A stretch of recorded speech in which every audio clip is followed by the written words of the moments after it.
மனதை வருந்தி கொண்டிருக்கும் அந்த கேள்விக்கான பதிலை அவன் மூலமாகவே அருந்தி கொள்ளும் நோக்குடன், அது நீங்கள் நீங்கள் இன்னுமே பல்லவியை மறக்கல தானே என்று உச்சென்ற குரலில் வினவினாள். உண்மையை சொல்லவா பொய் சொல்லவா சமோ என்று கொஞ்சியவனின் முகத்தில் மருந்துக்கும் கோபமோ இறுக்கமோ இல்லை. இளமுறுவலில் விரிந்த அவனது உதடுகள் பெண்ணுக்குள் பலவிதமாக உணர்ச்சிகளை ஒருங்கி தோற்றுவித்தன. இமைகள் படபடக்க, உண்மைதான், உண்மை மட்டும்தான் வேணும் என்றால். என்ன சொல்வாரோ, மனசை வருத்துற மாதிரி எதுவும் சொல்லிடக்கூடாது கடவுளே என பதறி துடித்தது காதல் வயப்பட்ட அவள் மனம்.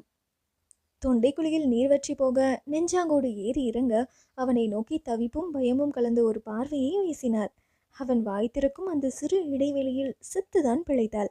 ஓரிரு நிமிடங்கள் அவளை உற்று பார்த்தபடி உணர்ச்சி குவியலாய் இருந்தவளின் முக பாவனைகளை உள்வாங்கிய நந்தன் பெருமூச்சுடன் வியர்த்து ஊற்றிய அவளின் கைகளை தன் வலிய கரங்களுக்குள் பத்திரப்படுத்தி கொண்டான்.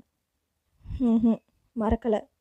தன் காதால் கேட்டதை ஏற்றுக்கொள்ள முடியாமல் எச்சிலை கூட்டி விழுங்கி தொண்டையை ஈரப்படுத்தி கொண்டு, என்ன என்றால் ஈனஸ்வர குரலில். உன்கிட்ட போய் சொல்ல விரும்பல சமோ, நான் பவிய மறக்கலமா. அப்படி மறந்தா நான் அவளோட சேர்ந்து கடந்து வாழ்ந்த வாழ்க்கைக்கு அர்த்தமே இல்லாமல் போயிடாதா என்றவனின் குரலில் இயலாமை மட்டுமே. பாவையின் கையளவான இருதயம் துண்டு துண்டாக நொறுங்கி நாலாபுரத்திலும் அனாதாரவாக சிதறி போனது. அந்த வாழ்க்கைக்கான அர்த்தம் பற்றி இவ்வளோ யோசிச்சிங்க. அப்போது இத்தனை மாதங்கள் என்னோடு வாழ்ந்த வாழ்க்கை அது வெறுமன கண் தொடப்பா என மனதினுள் ஓலமிட்டு கதறினாள்.